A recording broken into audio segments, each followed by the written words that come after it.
Fellas, what is going on, man? I found something really cool the other day that I've been wanting to buy for years. This is Stay-Silv 5.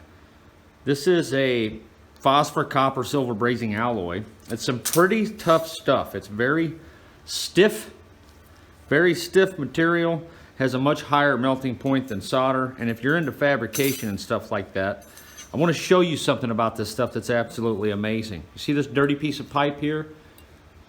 This stuff will braze directly onto this as it is, like nothing I've ever seen. You do not need a flux to work copper with this stuff. It does require a flux for steel and stainless steel. I'm going to try some of that stuff as well. You got to see this. Yeah, I just wasn't getting the part hot enough.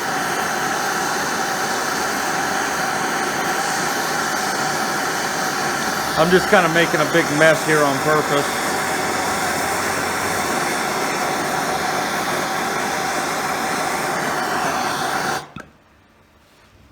So yeah, I just completely sealed that hole off. You can see how this is all dark and black now? Not really an issue.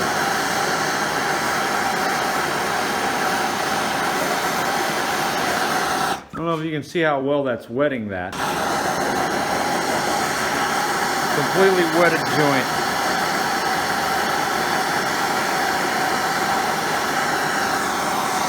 Sweating right on there. So it does take a lot of heat, but there's some kind of flux or something in this rod. I would imagine maybe that's the phosphorus, I'm not sure. But these cost 13 bucks. And as you can see, you can braze straight onto some pretty nasty copper there. Let me try one more thing here. See if it was my flame or...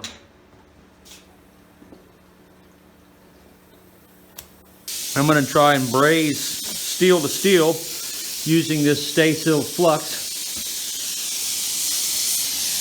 See what we can get going on here. Now, I have a bad feeling this might not work.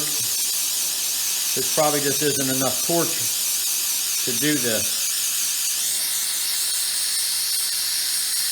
But we'll find out here in a second.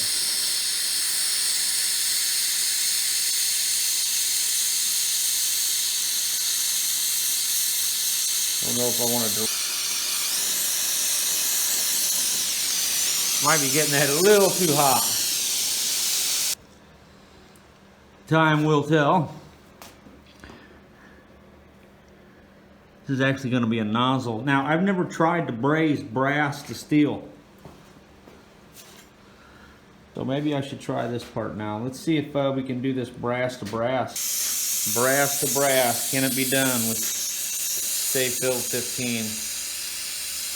Stay-Silv.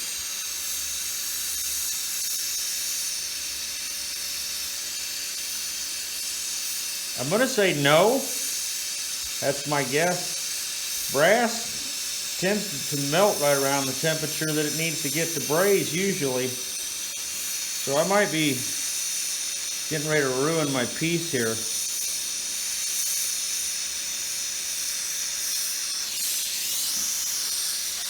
This stuff likes a lot of heat, I can tell you that.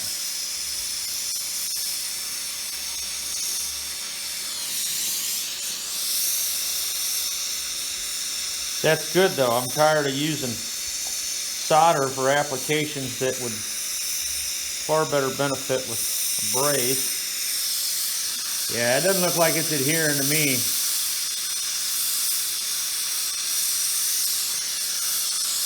See if I can draw the heat up on it some. It's red hot.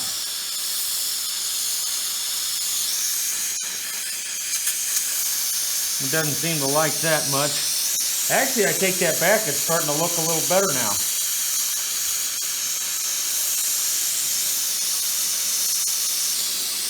Not bad. Not bad at all. Unfortunately, I need to get down in there.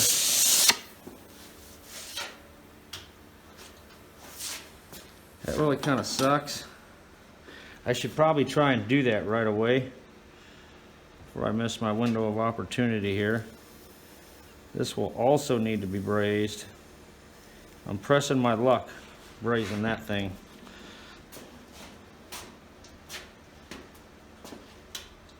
Okay, here we go. See what happens. Super thin tube.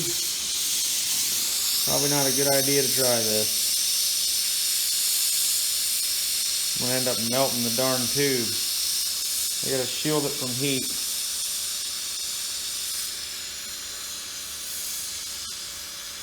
I can't mess those threads up either. That's the clinch.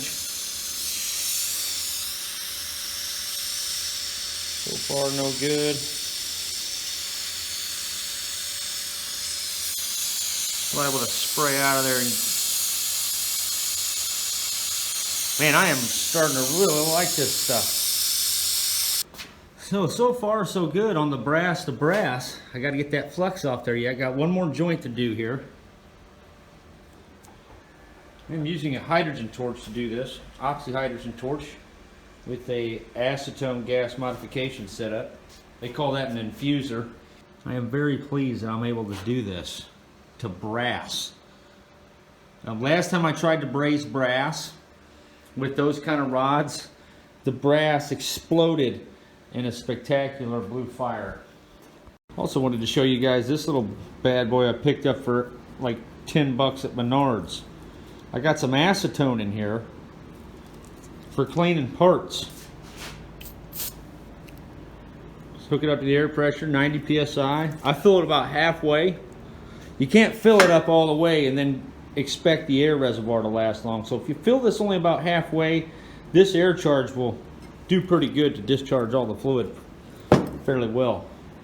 But I'll clean this up and we'll take a look at it. I don't know how to remove this flux. So here's the part cleaned up, guys. Now it does appear that I may have cooked this metal or something. I may have got it too hot for too long. I'll get back to you on that, but the joint looks okay.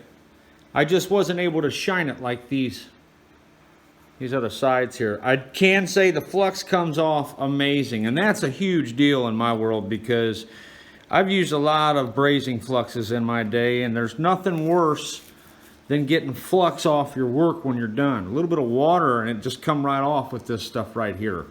I have spent hours removing flux off of stuff before. Acid baths, hot boiling water. I tried using an engraver to jackhammer it off of there, all kinds of things like that. But this stuff's definitely going to be working out great here in the shop. I'll check this stuff for leaks, and I'll get back to you on this brown portion here. I may have just cooked that metal and done something to it to where now maybe I boiled all the phosphorus out of it. I don't know. It appears it tarnishes maybe too very rapidly, because I could almost swear these pieces were shinier when I started the video. I just polished this up, but for the most part, man, like I said, I had to share this with you guys. You can see I was able to just braze a big old hole closed right in the side of this pipe without any flux or anything. Now, one bad thing about this stuff that I will tell you that you do need to know is that the temperatures needed to braze with this material will soften your copper, or it will soften any of your work, I think. That's one of the things that's about brazing, that there's a crossing point there between whether you should silver solder it or braze it. This is supposedly a silver solder, but I don't consider this a silver solder at all. It's just too hard. It needs to get too hot. In my opinion, if the metal needs to get red, you are no longer soldering at that point. That's a braze in my world. Soldering is always sub-emitter temperatures. So there you have it, man. I just had to share that with you fellas. Link in the description. Help a brother out, man. If you decide to buy this stuff, do it off my Amazon link. You guys definitely help me out buying products through that. And I'm not just trying to sell you some crap for the sake of making money. I will only bring you stuff like this if it appeases me. And it has. And I'm going to tell you right now, you want to know what the most amazing thing about this system right now? getting the flux off when you're done. Anyone who's brazed anything knows what I'm talking about, especially when it's delicate, like heat exchanges and things like that. It can be a nightmare. It even says on their water will thin it. Maybe water thinned. Oh, I see what they're saying by that. I'm a moron. I believe they may be referring to the fact that you can throw a little water in here and wet it up if you wanted to. That's probably what they're saying. But nonetheless, we've determined already that water removes it. You can see that things cleaned up fairly nicely. Not bad.